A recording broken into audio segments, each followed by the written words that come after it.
Salut les amis, aujourd'hui on nous parle beaucoup de Am Israël, d'Eret Israël, de Médinat Israël.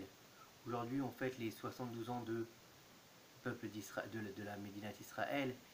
Et il faut se poser la question, c'est quoi ce Israël? Qu'est-ce qui renferme ce mot Israël? Alors si on regarde bien, on va me dire oui, Israël, c'est Yaakov qui est devenu Israël, c'est le père des 12 tribus. C'est lui qui a donc donné l'impulsion pour faire le peuple d'Israël.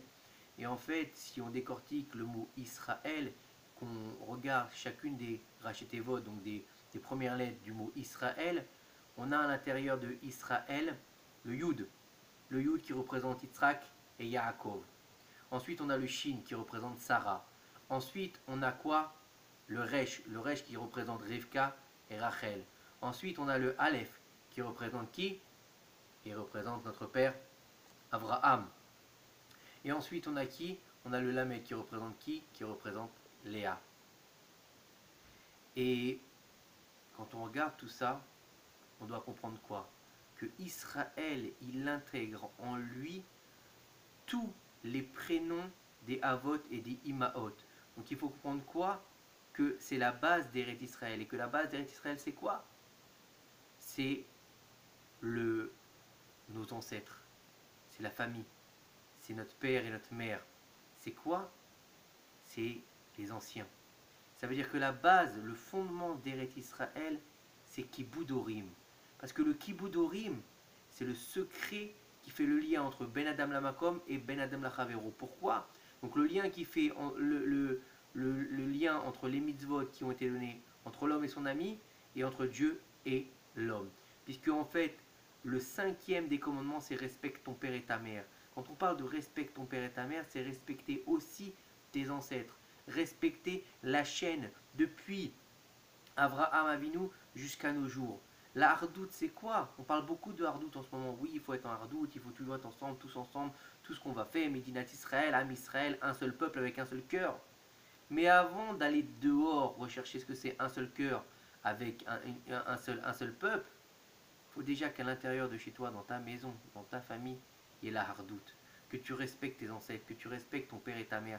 Parce que sans la base, sans Abraham, Yitzhak et Yaakov, sans Israël, tu n'es rien. Au moment où tu casses la chaîne, tu n'existes plus. Et malheureusement, on l'a vu au fil des générations. Beaucoup se sont assimilés. On dit c'est pas grave, je continuerai, je ferai quand même la Brit Mila à mon fils, même si sa mère n'est pas juive. Et on s'est rendu compte que, première génération, il y a eu encore certaines choses. Deuxième génération, c'était fini. Donc à tel point que le Rav Moshe Feinstein ou le Rav Elran Matzerman, je ne me souviens plus, il appelait ça la Shoah rose. C'est-à-dire que la Shoah Arura, celle qu'on a fait 6 millions pour 6 millions il y a quelques jours, elle a tué 6 millions de morts dans des fours, elle a tué des corps, elle a tué énormément de personnes. Mais au jour d'aujourd'hui, les gens qui sortent du Ham Israël ou les gens qui deviennent des réformistes, qui acceptent qu'une partie de la Torah, et puis bah non, on peut se marier avec une non-juive, on peut se marier avec un non-juif, tout ça c'est pas grave, c'est que les rabbins qui nous interdisent, nous on voit que les grands, la grande Torah, et ben première génération peut-être que ça va toujours marcher, deuxième génération on n'est pas sûr, troisième génération, on est encore moins sûr, au bout d'un moment il n'y aura plus de judaïcité, il y aura un nom peut-être, on pourra peut-être s'appeler Cohen, mais on ne sera pas juif, on pourra peut-être s'appeler Lévi, on ne sera pas juif, fille, garçon. Et aujourd'hui, malheureusement, ce problème-là, il s'infiltre dans notre terre, en Eretz Israël, dans notre beau pays. Ils veulent accepter qu'il y ait des mariages civils, accepter qu'il y ait des conversions n'importe comment. Non, la conversion, c'est quelque chose d'extraordinaire, c'est quelque chose de pur, et c'est quelque chose de droit et de bon. Ça permet aux âmes égarées de revenir dans le peuple d'Israël, donc de retrouver leurs racines. Mais si on convertit n'importe qui pour un peu d'argent, pour un intérêt quelconque, c'est pas une conversion. Donc il n'y a pas de racines.